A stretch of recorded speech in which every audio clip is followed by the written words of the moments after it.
आपके लिए महानुभाव का कोई प्रश्न हो तो रख सकते हैं। चंद्रगुप्त भैया।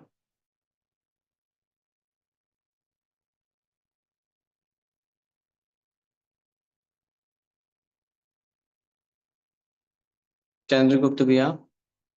अरे यार आवाज से ज्यादा सारी। हेलो। हाँ, जय हेलो श्री पंडित राम। जी, आवाज आ रही है? हाँ, आ रही है। हाँ, पंडित जी मेरा ये प्रश्न है। अगर धर्म के मार्ग पे चलना है तो काफी पुरुषार्थ करना पड़ता है।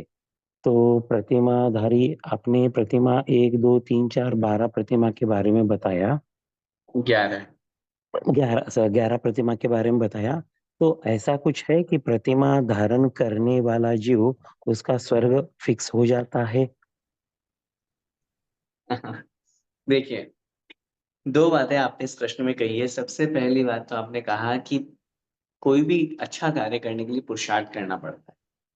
ये बिल्कुल 100% सही है।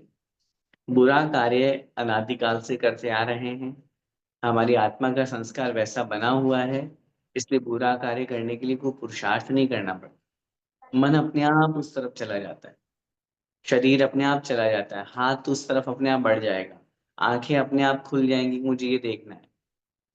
लेकिन अच्छा कार्य करने के लिए हमें पुरुषार्थ करना पड़ता है, क्योंकि अनादिकाल के संस्कार बुरे कार्यों के हैं।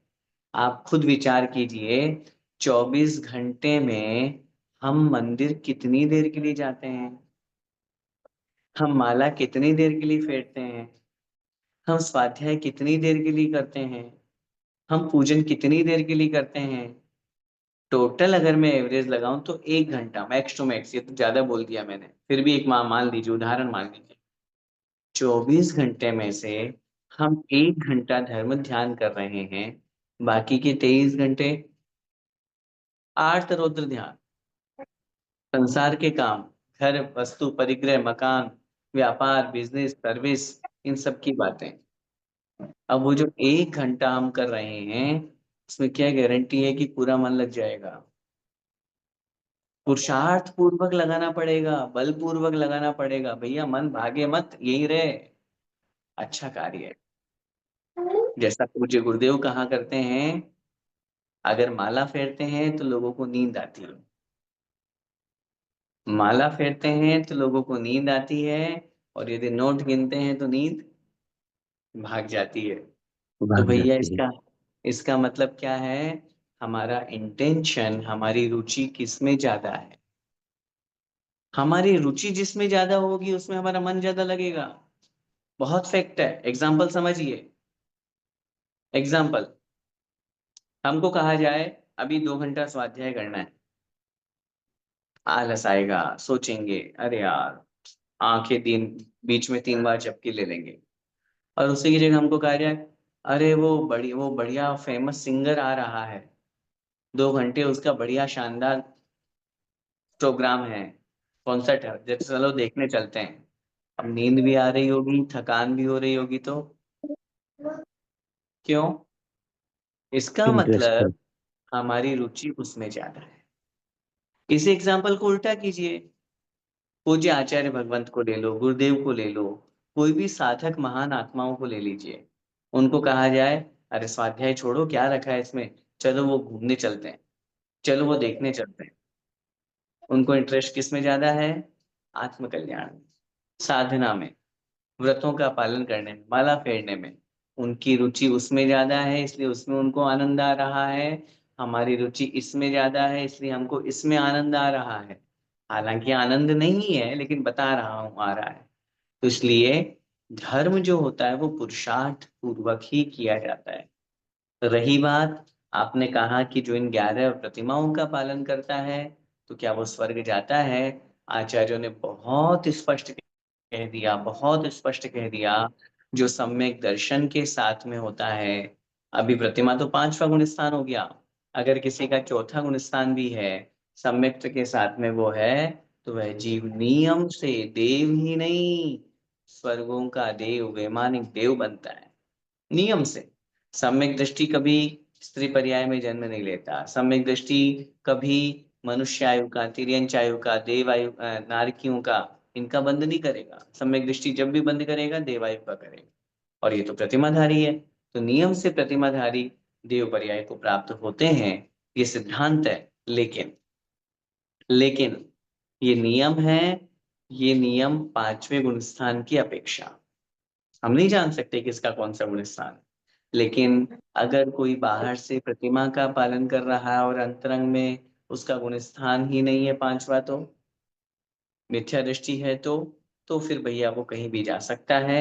जैसे मुनि महाराज के लिए कह दिया, बाहर से कोई मुनि बने हुए हैं और अंदर से अभव्य है अथवा मिथ्या दृष्टि है, तो फिर वो कहीं भी जा सकते हैं, नरक भी जा सकते हैं, निगोद में भी जा सकते हैं। तो इसलिए जो प्रतिमाओं के पालन करने के फल रूप में नियम बनाएंगे वो तो देव पर्याय है, लेकिन प्रतिमा धारण करने वाला नियम से देव पर्याय हो ही जाए ये जरूरी नहीं। पंडित जी, अभी वर्ल्ड नमोकार डे है जो मोदी जी इनॉग्रेट करेंगे 9 तारीख को। इसके लिए 2 इंट्रोडक्शन वर्ड्स बोल दे जो मतलब एक सब लोग के लिए अच्छा रहेगा, और ये मैसेज भी सबको चला जाए। जय जिनेन्द्र। जय जिनेन्द्र। तो आप देना चाहते हैं दिलीप भैया मैसेज? नहीं, आपको देना है जो हम बाद में सबको देंगे। तो 2 मिनट अगर हाँ, आप उसके ऊपर बोल देंगे, वर्ल्ड नमोकार ओके। डे क्यों और उसकी महत्ता थोड़ा सा। हाँ। देखिए, दिलीप भैया ने जो बात रखी है यहाँ पर, वर्ल्ड नमोकार डे जो आ रहा है 9 अप्रैल को अपने, ये बहुत अच्छी बात है। 8:01 से लेकर के 9:36 तक ये पूरे ऑल ओवर वर्ल्ड में इसका प्रचार प्रसार हो रहा है। 108 देशों में इसका पूरा नमोकार का पाठ होगा। लगभग मानिए कि कम से कम भी नहीं तो 1000 से ऊपर, 1008 से ऊपर इसके प्लेसेस होंगे जहां पर सब बैठ करके सामूहिक रूप में नमोकार का जाप करेंगे। और ये जानकारी मुझे नहीं थी कि आदरणीय मोदी जी उसका इनोग्रेट करेंगे, जैसा कि दिलीप भैया ने बताया। तो ये बहुत अच्छी बात है। मैं आप सभी लोगों को यही निवेदन करूंगा कि अपन सब लोगों को मिलकर के, एकजुट होकर के, न दिगंबर न श्वेतांबर, न तेरापंथी न बीसपंथी न थानकवासी, कुछ नहीं, सिर्फ जैन, और जैन एक होकर के हम इसका परिचय दें। बहुत लाभ है, हम सब जानते हैं नमोकार बोलने का कितना बड़ा महत्व है। पूरा अपना श्रमण संस्कृति जीसीसी टीम भी समय समय पर नमोकार के 14 घंटे के, 24 घंटे के अखंड पाठ करवाती आई है। ये तो बहुत शॉर्ट टाइम है, 1.5 घंटा प्लस थोड़ा सा है, तो इतना सा टाइम हम सब निकाल सकते हैं। हालांकि वर्किंग डे है, लेकिन फिर भी अपने धर्म से बढ़कर कोई बड़ा वर्किंग डे नहीं होता है। मैं आप सब लोगों से यही कहूंगा, पूरी श्रमण संस्कृति जीसीसी टीम से, लोगों से, आप सब सदस्यों से, मेंबर्स लोगों से ये कहूंगा, उस दिन सबको इन्वॉल्व होना है। अगर कोई एक स्थान निर्धारित करके सब लोग वहां पर पहुंचते हैं तो वेल एंड गुड, ये बहुत अच्छी बात है। अदरवाइज ऑनलाइन का कोई माध्यम हो सकता है तो आप उसके माध्यम से जुड़ करके कर सकते हैं, लेकिन करना दुबई में सभी 8 को है। स्थान है। दुबई में 8 लोकेशंस है इसके लिए। Okay, good good. पूज्य मुनि श्री प्रमाण सागर जी महाराज ने भी अभी कुछ दिन पूर्व आशीर्वाद दिया था। सभी साधु संत, सभी मुनि महाराज इसके लिए आशीर्वाद दे रहे हैं। हम सबको मिलकर के, एकजुट होकर के इस महोत्सव को, इस डे को अपन को बहुत अच्छे से मनाना चाहिए।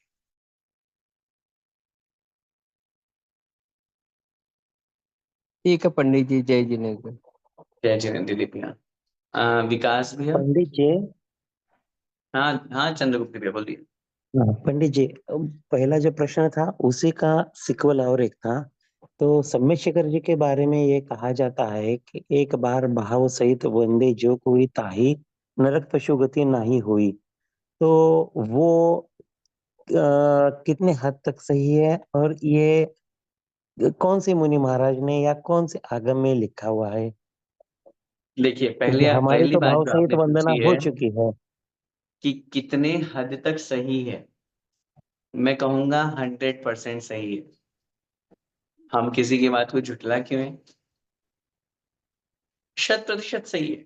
जो भाव सहित बंदे जो कोई, ताहि नरक पशु गति नहीं होती। भाव सहित जो वंदना करता है उसको नरक गति और पशु गति नहीं होती, बिल्कुल 100% सही है।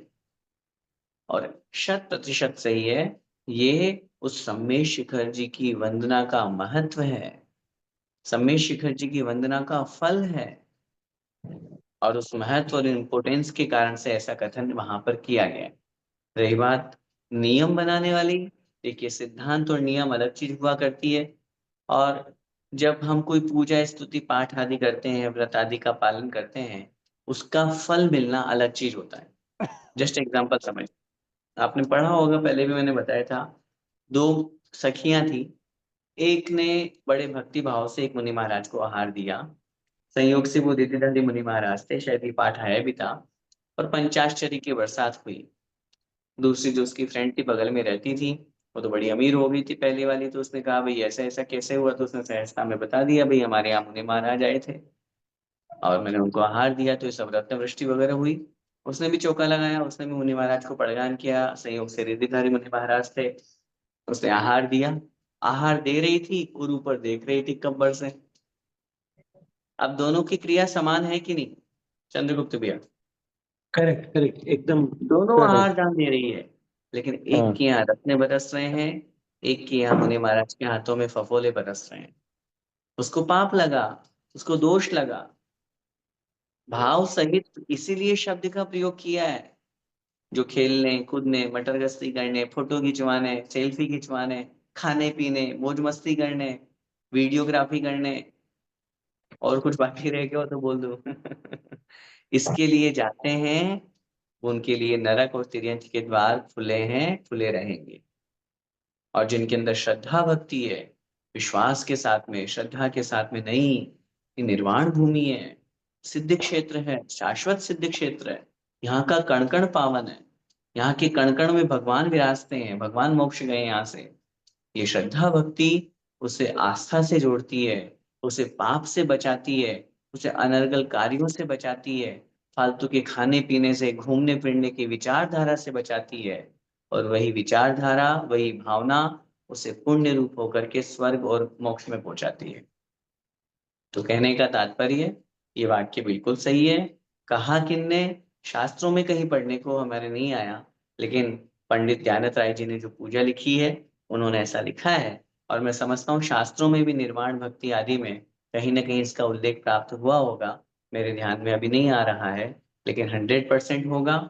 हम सब उसी श्रद्धा भक्ति के साथ में हम शिखर जी की वंदना करें, और जितने उत्कृष्ट भाव होंगे उतने अच्छे परिणामों के कारण से हमको फल की प्राप्ति होगी। बहुत बहुत धन्यवाद पंडित जी। जय जय। विकास जय भैया। जी। जय जय जैन भैया जी। जय जय। अच्छा, मेरे को दो चीज बात करनी थी भैया जी। एक तो सबसे पहले कि मैं एक इंफॉर्मेशन शेयर करना चाह रहा हूँ कि हमारे अरविंद भाई साहब हैं जो अभी उपवास कर रहे हैं, व्रतों में हैं, और उनसे कल हमारी बात हो रही थी। उन्होंने एक बहुत अच्छा सजेशन हमें दिया है कि हमारा आज हम कभी भी जब जो कोई भी तीर्थंकर का मोक्ष कल्याणक होता है, तो हमारे यहाँ से तो भैया जी पूरा हम लोग वो लड्डू चढ़ता है, सब कुछ होता है। बट अपन को यहाँ पे जब अपन क्लास लेते हैं पाठशाला में, तो अपन 2 मिनट 3 मिनट, जैसे इस हफ्ते में अगर कोई तीर्थंकर का मोक्ष कल्याणक है तो कम से कम 1-2 मिनट 2-3 मिनट उनका ऊपर में भी अपन को बोलना चाहिए, उसके ऊपर भी चर्चा होनी चाहिए, उसके ऊपर भी इंफॉर्मेशन गैदर होना चाहिए। रीजन बीइंग वेरी सिंपल कि आज हम 24 तीर्थंकरों में आदिनाथ भगवान, महावीर स्वामी एंड पार्श्वनाथ भगवान टू सम एक्सटेंट को ज्यादा अच्छी तरह से मनाते हैं, और बाकी जगह वो ओवरलैप हो जाता है, बट तीर्थंकर तो सब बराबर है। तो उस सिलसिले में हमें ये बिल्कुल है ना, बहुत अच्छा लगा इनका अरविंद भाई साहब का सजेशन। और वो अभी व्रत में है, तो आपका इसमें हमको स्वीकृति दीजिए कि और आपको ही करना है, आपको ही ये काम, मतलब हम लोग को इस मार्ग की तरफ भी आपको लेके चलना है। देखिए विकास भैया, आपने बहुत अच्छा सजेशन रखा है। हम तो हमेशा ही कहते हैं, आपको नहीं सभी को कहते हैं, और सब लोगों को अभी फिर निवेदन करूंगा, पॉइंट आया इसलिए कह रहा हूँ। श्रवण संस्कृति जीसीसी परिवार हम सबका है, न अकेला मेरा है, न अकेला विकास गोधा का है, न अकेले विकास भैया और इन सबकी टीम का है, न किसी एक व्यक्ति का है, ये हम सबका है। और इस श्रवण संस्कृति जीसीसी परिवार में हम सबका हार्दिक स्वागत है, दिल खोल के स्वागत है, 24/7 स्वागत है। अन्य लोग भी जो जितने जिस रूप में जुड़ना चाहे उस रूप में उनका स्वागत है। रही बात जब स्वागत की बात आ रही है या जीसीसी टीम की बात, मैं ये बात इसलिए कर रहा हूँ कि इसमें आप में से इस श्रवण संस्कृति जीसीसी परिवार को और अधिक धर्ममय वातावरण बनाने के लिए, अपने स्वाध्याय में, अपनी वीकली पाठशाला में और अपग्रेड करने के लिए किन्हीं का कोई महत्वपूर्ण सजेशंस अगर हमको प्राप्त होते हैं तो हम बिल्कुल दिल खोल के स्वागत करेंगे। बहुत अच्छा लगा हमको, अरविंद भाई साहब ने अपना ये सजेशन दिया। मैं स्वीकृति, विकास भी हमारे से मांग रहे हैं स्वीकृति, क्या? मैं तो 100% हमेशा स्वीकृति, अनुमति है, सहमति है, सारी चीजें हैं। अच्छे काम के लिए कभी भी हमारी मनाही नहीं होगी। हम 2 मिनट नहीं 5 मिनट लगाएंगे। और बहुत अच्छा ये आपने बात रखी, ताकि पूरे हफ्ता भर में अगर बीच में कोई किन्हीं तीर्थंकर का आया है, क्योंकि अपनी वीकली चलती है तो अपन शनिवार मात्र को ही नहीं, सोमवार रविवार से सोमवार को अगर किन्हीं तीर्थंकर का जो भी कल्याणक आया है, विशेष रूप से मोक्ष कल्याण की बात आप कह रहे हैं, तो उनको हम जरूर स्मरण करेंगे, उनको प्रणाम करेंगे, उनकी वंदना करेंगे, उनकी स्तुति करेंगे। और समय होगा तो हो सकता है उनकी स्तुति रूप में कुछ श्लोक आदि पढ़ेंगे और उनके जीवन चरित्र की संक्षेप चर्चा भी कर सकते हैं। कुछ विशेष घटना घटी तो वो भी बता सकते हैं। तो ये एक अपना एक इसी क्लास के सेशन के बाद में अपन इस पॉइंट को 5, 7, 10 मिनट के लिए कर सकते हैं। तो मेरी पूर्ण रूप से स्वीकृति है, सहमति है। विकास भी आप उन तक ये बात पहुंचा दीजिएगा। और साथ में जैसा हाँ कि है। बताया कि अभी 10 लक्षण के उनके व्रत चल रहे हैं, तो मैं उनकी बहुत बहुत अनुमोदना करता हूँ। देखिए, अब प्रसंग आया तो कितना अच्छा प्रसंग है। सबसे पहली बात 10 लक्षण, 10 लक्षण में भी आज अष्टमी का दिन, और आज अष्टमी के दिन पूज्य आचार्य समय सागर जी महाराज का प्रथम आचार्य पदारोहण दिवस। यस।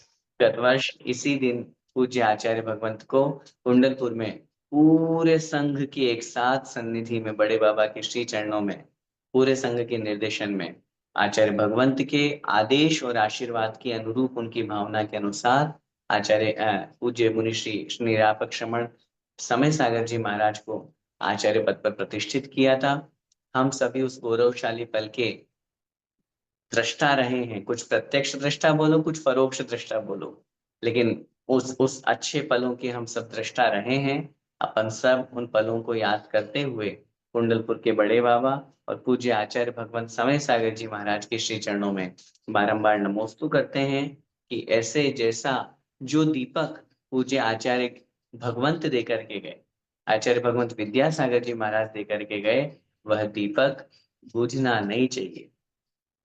देखिए कितनी बड़ी बात है, कितनी बड़ी बात है।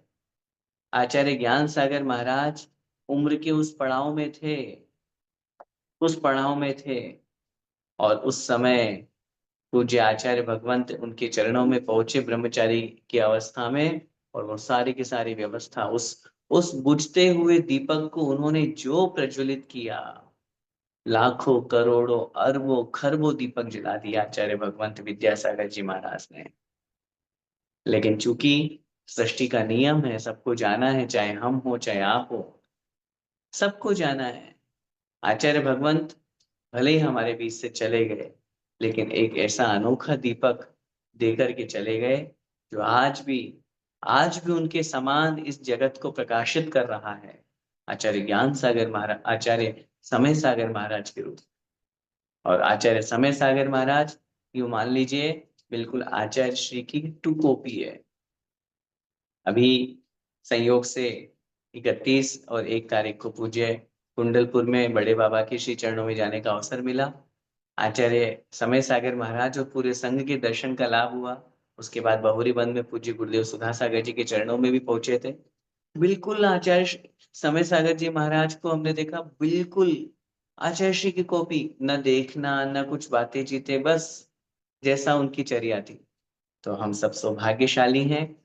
आज इस अवसर पर आचार्य भगवंत के प्रथम आचार्य पदारोहण के अवसर पर हम यही भावना बांधते हैं, आचार्य भगवंत चिरायु हो, दीर्घायु हो, शतायु हो, हम सबकी उम्र उनको लगे, और जिन शासन की उन्नति, जिन शासन की प्रगति में अभी पूज्य समय सागर महाराज ने शुल्लक महाराज से एलक महाराज उनको बना दिया, दीक्षा प्रारंभ कर दी, तो कहीं ना कहीं वो वंश परंपरा, वो गुरु परंपरा आगे बढ़ती रहेगी, मुनि परंपरा आगे बढ़ती रहेगी, और हम सब इस श्रवण संस्कृति का झंडा आगे फहराते रहेंगे। तो मैं आज इस अवसर पर जब अरविंद भाई साहब ने ये बात कह दी है, तो भले ही भगवानों के कल्याण के साथ साथ यदि किन्हीं विशेष मुनि महाराज के, आचार्य भगवंतों के या और कुछ विशेष अवसर होते हैं तो उनका भी अपन स्मरण करेंगे। तो ये बहुत अच्छी बात है, बहुत अच्छी बात आपने कही। साथ में ही अभी एक और प्रसंग जो हुआ उसको भी मैं आप लोगों के बीच में निवेदन कर देता हूँ। देखिए, श्रवण संस्कृति जीसीसी अब ऐसा ब्रांड बन चुका है। अब तक तो हम लोग यूं मान लीजिए कि चला रहे थे।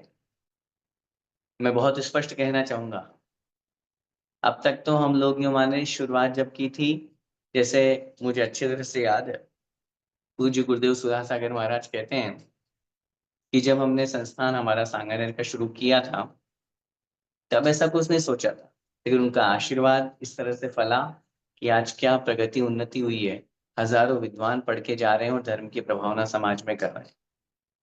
जब पाठशाला की बात आई, वीकली क्लास लेने की बात आई, मुझे याद है अच्छी तरह से, विकास भैया ने और 2-4 लोगों ने बात की और मैंने एक सहजता में कह दिया ठीक है मैं ले लूंगा। जब मैं दुबई में था, संयोग बना और यहाँ से भी हमारी अनुकूलता बनी। और मैं आप लोगों को वो दिन याद दिलाना चाहूंगा जिस दिन हमने अपनी पहली क्लास ली थी। यस मैं ललितपुर में पूज्य गुरुदेव सुधासागर महाराज के चरणों में उनसे यस आशीर्वाद लेकर के आया था और वो दिन शरद पूर्णिमा का था। यस, हाँ बिल्कुल, हाँ। तो इतने पवित्र पावन दिवस से जब हमारी शुरुआत हुई है तो क्यों नहीं हमारे लक्ष्य पूरे होंगे। और मैं आज आप लोगों को बताना चाहूंगा, दिलीप भाई ने भी बहुत लंबा चौड़ा मैसेज डाला है ग्रुप में, विकास भैया ने भी, सब लोग बिल्कुल, हमारी हमारी श्रवण संस्कृति जीसीसी अब एक ब्रांड बन गया है। हर कोई इससे जुड़ना चाहता है, हर कोई। क्विज। हर हर व्यक्ति के मन में भैया जी मैं भी जुड़ना चाहता हूँ, भैया मैं भी जुड़ना चाहता हूँ। तो भैया जुड़िए, क्योंकि अब ये सामान्य संस्था नहीं रही है, अब ये ऑल वर्ल्ड लेवल की संस्था हो गई है, क्योंकि इसके कार्य वर्ल्ड लेवल के हैं। अभी अभी हमारे सामने जो वीडियो आई थी जिसमें डोंगरगढ़, राइट, या हाँ, हाँ, डोंगरगढ़ में जो सोलर प्लांट का जो प्रोग्राम बनाया गया था वो पर पूरा हुआ, वहां लग चुके हैं। और मैं इस बात को कहना चाहूंगा बड़े गर्व के साथ में कि पूज्य आचार्य भगवान पूज्य गुरुदेव प्रमाण सागर जी महाराज, सुधा सागर जी महाराज कहते हैं 2 चीजों के लिए हमें आगे बढ़ना चाहिए। एक तो पानी बचाने के लिए और बिजली बचाओ। पानी के लिए हमें हार्वेस्टिंग जो होते हैं वहां वो काम कीजिए, बारिश का पानी। और बिजली बचाने के लिए हम पूरा का पूरा सोलर प्लांट का यूज करें, ताकि हमारा खर्चा बचे, व्यर्थ की हिंसा बचे, पाप से हम बचे। और वो चीज हम कर रहे हैं। अभी आगे का जो प्लान है उसमें 1008 पेड़ लगाना और इसके साथ में सम्मेद शिखर जी के मंदिरों के ऊपर भी उस कार्य को करना। आगे जो और भी स्थानों पर प्रतिभा स्थली है, प्रतिभा इंदौर स्थली। है, ललितपुर है, रामटेक है, उन सब पे सोलर प्लांट लगाना। ये तो है ही सही, इनके अलावा और भी बहुत सारे हमारे कार्य चल रहे हैं। वीकली पाठशाला के साथ क्विजेस वगैरह हैं, वीडियोस वगैरह हैं, या और भी बहुत सारे। तो इतने सारे चीजें, मैं इन सबको आज नहीं गिनाना चाहता, बस इतना सा कहना चाहूंगा कि जैसे हम सब मिलकर के इसको बहुत अच्छे से आगे बढ़ा रहे हैं, ऐसे ही आप सब लोगों से मेरी गुजारिश है, सब लोग जुड़े, तन मन धन से इसका सहयोग करें। क्योंकि मैंने पहले भी कहा था, बिना धन के सहयोग के कुछ नहीं होता है। और अपना एक जब ब्रांड है, बहुत अच्छी चीज है, तो खूब माल बिक रहा है, तो हम सबको बिल्कुल जरूर आगे बढ़ना चाहिए, आगे आना चाहिए और इसकी खूब अनुमोदना करनी चाहिए। और जिसकी जो राय हो, जो सलाह हो, जो अच्छा सजेशन हो, वो जरूर सामने रखें, उसको हम फॉलो करेंगे और आगे बढ़ेंगे और धर्म की पताका को और ऊंचाई तक फहराने में अपना सहयोग प्रदान करेंगे। अब मेरे भैया जी, थैंक यू सो मच। आपने जिस तरीके से हमको प्रोत्साहन दिया, एनकरेज किया और हमको मार्गदर्शन दिया हर स्टेज पे, हम छोटा से छोटा इश्यू, बड़ा से बड़ा इश्यू आपसे डिस्कस करके आगे बढ़ते हैं। तो बहुत सही, इसी कारण से हम लोग आगे बढ़ पा रहे हैं। अब एक और मेरा जो क्वेश्चन था आज के जो हमारा प्रवचन, आपका जो क्लास आप ले रहे थे, तो भैया जी मेरा आइदर मेरा मीनिंग मेरे को समझ में फेयर है कि उदासीन का मतलब क्या होता है? उदास होना और उदासीन होना दोनों चीज से सेम है? दोनों अंतर अंतर है। एक्चुअली हाँ, उदास होना, उदास शब्द से ही उदासीन बना है, लेकिन प्रेजेंट में अपन उदास शब्द माने रोना धोना, बिल्कुल चुप हो गए, या अपने आप में किसी चीज को हम सोच रहे हैं, किसी से लड़ाई हो गई तो शांति से बैठ गए, वो उदास होना हम बोल देते हैं। वास्तव तो में उदास होने का मतलब है हम किसी भी प्रकार की प्रतिक्रिया नहीं करना, न राग न द्वेष। द्वेष पूर्वक बुद्धिपूर्वक लड़ करके यदि हम मुंह फुला लिए, उदास हो गए, वो उदासीन नहीं होता है। मैं फिर कह रहा हूं, ये अपना व्यवहार में उदास शब्द वैसा प्रयोग में होने लग गया है। वास्तव में उदासीन का मतलब होता है वैराग्य से युक्त होना, और वैराग्य में राग द्वेष नहीं होता। नहीं नहीं, लड़े घर में हमारा लड़ाई झगड़ा हो गया, इसलिए मैं छोड़ के घर आ गया, इसलिए मुनि बन जाऊंगा, या किसी से राग ज्यादा हो गया इसलिए नहीं, न राग न द्वेष। कहने का तात्पर्य यह है, जहां राग द्वेष का अभाव होता है उसी का नाम उदासीन प्रवृत्ति होती है, उसी का नाम वैराग्य रूप भाव होते हैं। इसलिए यहाँ उदासीन रूप में होकर के रहने के लिए कहा गया। अच्छा, नहीं, मेरे का मीनिंग ये, मैं कुछ और सोचने लगा कि एक तो पॉजिटिव वाइब्स में जाए रहे, हंसते खेलते रहे, तो उस वो रास्ते में से क्यों नहीं जा सकते, उदास होके क्यों जाए। अब हमको समझ में आया कि दोनों मीनिंग ही अलग है। राइट राइट, ठीक है, बिल्कुल। धन्यवाद। हाँ, खुश होकर के ही ओके, जाते हैं, धन्यवाद। मोक्ष मार्ग के उदास होके नहीं जाते। ठीक ठीक ठीक, ओके ओके, धन्यवाद धन्यवाद पंडित जी। ठीक ठीक। आइए जिनवाणी स्तुति करते हैं। जावाणी के ज्ञान ते सूझे लोकालोक, सोवाणी मस्तक नमो सदा देत मूढ़ो। ये जिनवाणी भारती कोई जपो दिन रे, जो तेरा शरणांग है पावे सुख चैन। देव भजो अरिहंत को, गुरु सेवा निर्ग्रंथ। दया धर्म पालो सदा, यही मोक्ष का पंथ। No word.